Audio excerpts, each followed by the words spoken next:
ഹൈദരാബാദിൽ പുഷ്പ 2 റിലീസിനിടെ ഉണ്ടായ സംഘർഷത്തിൽ അല്ലു അർജുനെതിരെ കേസെടുക്കാൻ സാധ്യത. അല്ലു അർജുന്റെ സെക്യൂരിറ്റി ടീമിനും സന്ധ്യ തിയേറ്റർ മാനേജ്മെന്റിനുമെതിരെ നേരത്തെ കേസെടുത്തിരുന്നു.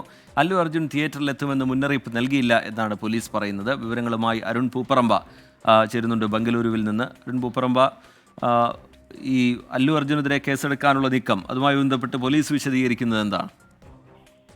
ഈ സംഘർഷത്തിലേക്ക് നയിച്ച കാരണമായി ഹൈദരാബാദ് പോലീസ് പറയുന്ന അത് ചൂണ്ടിക്കാണിക്കുന്ന പ്രധാനപ്പെട്ട ഒരു കാര്യമെന്നുള്ളത്, ഈ പ്രീമിയർ ഷോ നിശ്ചയിച്ച സമയത്തിന് മണിക്കൂറുകൾക്ക് മുമ്പ് തന്നെ ഈ തിയേറ്ററിന് മുന്നിൽ നൂറുകണക്കിന് ആരാധകരുടെ സാന്നിധ്യം ഉണ്ടായിരുന്നു.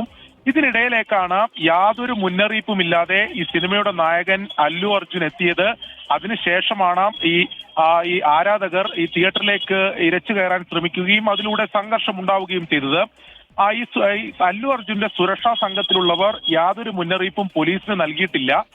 അതിൽ വിവരം നൽകിയത് തിയേറ്റർ മാനേജ്മെന്റിന് മാത്രമാണ്. തിയേറ്റർ മാനേജ്മെന്റ് ഏതെങ്കിലും തരത്തിലൊരു സുരക്ഷാ സംവിധാനങ്ങൾ ഒരുക്കിയില്ല. പോലീസിനോട് ഈ കാര്യം പങ്കുവെച്ചുകൊണ്ട് സുരക്ഷ വർദ്ധിപ്പിക്കണം അല്ലെങ്കിൽ സുരക്ഷാ സംവിധാനങ്ങൾ ഒരുക്കണമെന്ന് ആവശ്യപ്പെട്ടുമില്ല. അല്ലു അർജുൻ എത്തുന്നതിന് 15 മിനിറ്റ് മുമ്പ് മാത്രമാണ് പോലീസ് ഇക്കാര്യം ഔദ്യോഗികമായി അറിഞ്ഞത് എന്നതാണ് ഹൈദരാബാദ് പോലീസ് പറയുന്നത്.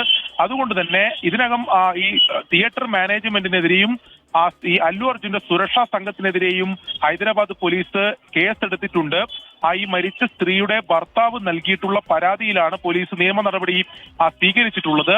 അല്ലു അർജുനെതിരെയും കേസെടുക്കും എന്ന സൂചനയാണ് ഹൈദരാബാദ് സിറ്റി പോലീസ് കമ്മീഷണർ അല്പസമയം മുമ്പ് മാധ്യമങ്ങളോട് പ്രതികരിച്ച ഘട്ടത്തിൽ സൂചിപ്പിച്ചിട്ടുള്ളത്. എന്തായാലും അല്ലു അർജുനെതിരെ കേസെടുക്കാനുള്ള സാധ്യത തന്നെയാണ് ഈ ഘട്ടത്തിൽ കാണുന്നത്. വളരെ ദൗർഭാഗ്യകരമായ സംഭവമാണ് ഉണ്ടായത്. ഈ തിക്കിനും തിരക്കിനും ഇടയിൽപ്പെട്ടാണ് ഹൈദരാബാദ് സ്വദേശിയായിട്ടുള്ള 39-കാരി മരണപ്പെട്ടത്.